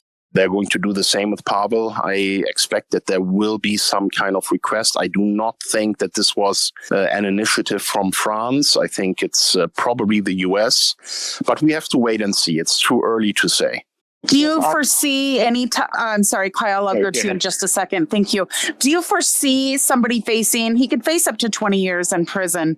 Most people would not want to face 20 years in prison and would maybe take a deal. Do you foresee a deal in place where it would be more comfortable for him to take maybe 2, 3, 4, 5-year sentence rather than face up to 20 years at trial? Yeah, exactly. They're twisting his arm right now to play ball. And anyone who's seen his Tucker interview knows that he's a very principled guy. I think he's going to stand up to the bullying. I don't think he's going to give them what they want. He would rather fight for what's right. And that's the impression that I have from him. But everyone has a breaking... Kim, sorry, Sarah. I just got on this interesting point. Sorry, Sarah. I'll give you the mic right after. But everyone has a breaking point. Now, I asked Andrew that question earlier. Was there a stage where you're like, fuck this shit? Like, you've been going through this for over 10 years. And I'll be very surprised if you say it was all worth it, considering you've got kids, you've got a family, you've got a nice, quiet life, yet you're facing extradition to the US. I've been here in this situation for 12 years. I mentioned earlier that within the first year of the case, they offered me a deal and I told them to fuck off. And I'm not the kind of guy who's giving in to bullies. This whole case against me is bullshit. This whole case against Pavel is a piece of shit. And I hope you will have the same principles. And I can tell anyone who's ever going through a situation like this, you will feel much better with yourself if you fight. If you give up, you will always think about what you've given up, your integrity, your principles. You will not be sleeping well at night. I sleep extremely well at night. I'm a happy person. I fight my fight because I know I've done nothing wrong and I'm not going to let them win. Quite the opposite. I'm fighting against them now and against their system of oppression and censorship and lies. We're all being lied to every day. Everybody knows this now. The media is in cahoots with the Pentagon, with the US government, with the deep state. They will do anything and say anything to achieve their goals. It's much better to go through life as a fighter and a warrior for something that is good and end your life with a bunch of scars, a lot of pain. Surely I've been through a lot, but at the end, I'm standing, I'm fighting, I'm proud. I'm not going to be one of these people that give up. Kim, on that note, this is a unique situation. This is probably one of the most visible encrypted messaging platforms to face a situation like this. And there have been a lot of governments that have used this platform. With your situation, did you ever have, say, governments approach you saying, hey, we want to step in and help? Like, I have to imagine countries like Russia that use this in a visible manner in the war against Ukraine, they have a lot to lose here as well with France digging in. Do you see this potentially going in a different direction because of that? Of course, everyone who knows about my websites knows that they were 4% of global internet traffic. People used Mega Upload to store all kinds of data, including government data. After the raid, we did an analysis and we saw that over 15,000 US government accounts used Mega Upload. people in the war, in different war areas in the Middle East, used Mega Upload to stay in touch with their families. And of course, we've been approached to cooperate and things like that, but we've always stuck and did exactly what Elon did and told them we'll do whatever is lawful. We're not going to cooperate beyond what is permitted or required by the law. And in fact, when they shut down Mega Upload and they put me in jail and I came out on bail a month later, immediately I started building a new site and a better site. It's called Mega. It's fully encrypted. It's now bigger than Mega Upload ever was. I'm not involved in it anymore, but that is the stand that I took. I said, you can shut this down and you can attack me, but I'm going to continue what I believe in. And I have. And it's now one of the top 50 websites in the world, and it's doing great. I'm not involved in it anymore, so I can't talk for its level of security. I do believe that the people who are in charge now would not have the same principles that I have. But that's how I reacted to their attack. I doubled down. And people don't understand why I was even targeted by the US government. There was a Pentagon task force that looked into anyone who is a crucial supporter of WikiLeaks. Anyone who helps WikiLeaks to function. And I was one of their core donors. When Julian Assange released the video Collateral Murder, I was so touched by it and so offended that I said, I need to help this guy to put out more of this stuff. And I became a major donor, and that put me on a list. That's what started all my troubles with the US government, because I wanted people to know the truth, that the US is committing war crimes, that they're committing crimes all around the world, and that WikiLeaks is the only place where you learn about that. And that is why I am in this situation. That is really where it all started. And Kim, would you, and sir, I understand due to your legal issues, you may not be able to answer this, but maybe you could in the hypothetical. But if you were presented with a deal that did not include jail time, do you think that would be something that you would even consider? Or do you think that you're just going to fight like hell till the end? I would never accept jail time. I would never accept any guilty plea, because in my heart of hearts, and I swear this on the life of my children, I'm not guilty of any crime. I never had any mens rea thinking that anything I'm doing would be a crime. The only thing that we were worried about is some lawsuit from a big Hollywood studio, but we were prepared for that. We followed everything in the law to the letter. We made sure that we had a takedown regime, that the copyright holders could take things down by themselves from our service immediately without question. I think I've done everything right and the best that I could do to be a prudent operator of my business. That didn't stop them, though, because if they want to destroy you, they will find a way to destroy you. That is just the reality we're living in. Kim, if I can jump in, this is what, if you guys have seen, I'm sure you've seen it all over X today, Trump's mugshot from Fulton County. It's the 1-year anniversary. This is so much of what we've been talking about for over a year now. Once our judicial system is weaponized, once the criminal justice system is weaponized, who's next? Caitlin, you posted, they can come for any of us at this point. And this is the concern we have. Can we talk to you and you see what's going on with Andrew and you see what's going on with Trump? And it's just, it seems like any one of us, the shoe could fall at any time. You don't even know if what you're doing is criminal at some point. Kim, what do you make of where we're going to go with this? I mean, because you said you got to fight, because you said you're innocent of it. And Sarah asked you a great question. Would you take the deal? It seems that most people are forced to take a deal. It seems Trump's taking it to the mat, and he's not going to take a deal. Is that what it's going to take him? People just fighting till the very end and then hoping governments change ideas? What's your thought? They are losing. Everything that's happening in the world today is because they are in panic mode. They know their system is failing. They know it's going to crash. They know there will be chaos. They know that people will get very angry and very upset that they have been led into the darkness with a system that was bound to fail. You cannot endlessly print money and have a debt-based system that doesn't stop creating more debt. It's going to fail. right? And there are some people who see this clearly, and I've been seeing it for a lot of years. And now you have a new factor in this whole game where a group of countries has come together and said, we are no longer participating in this sham. We're going to set up our own financial system. We're going to trade outside of the US dollar. We will basically de-dollarize global trade. And this group is growing stronger every day, more countries joining. I'm talking about BRICS. And this is really what has brought us here. This is why we have a war in Ukraine, where the US wants to rein in Russia and tell them, do not go ahead with your plans. You should not compete with us. You should not have your own financial system. That is why they're putting pressure on China through Taiwan. They want them to stop because they know the consequence of this new system arising is that they are going bankrupt. They will be out of business. There will be no more Ponzi scheme. And this is what this is all about.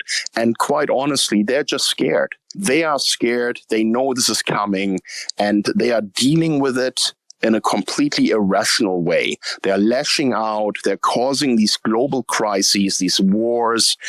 And it's going to end badly if there's not some leader there who wakes up and realizes that it's better to drop down a few ranks in the global ranking system than to blow up the entire world. And let me ask a quick follow-up. So, look, RFK, huge news yesterday. Of course, we were all watching it. He's suspending his campaign, putting his support behind Trump in an effort to prevent Kamala Harris from becoming president.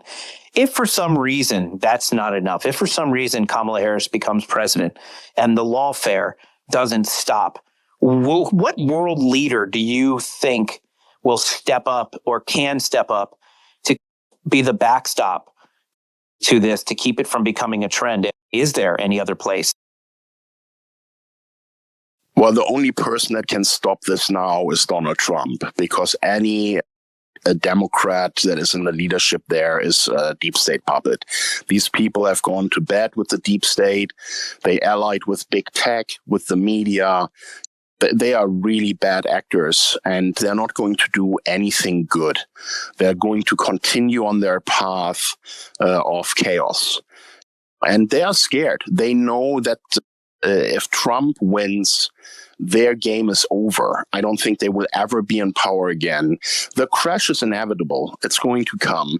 If Trump wins, he will be a crisis president, no doubt about it. All these ideas that he can turn around the country and save it from a financial disaster is just not right. But you want to have someone like him who's not in the pocket of the deep state to try and turn things around and create an environment where Americans can rebuild and come back from a drop rather than dying in a nuclear Armageddon.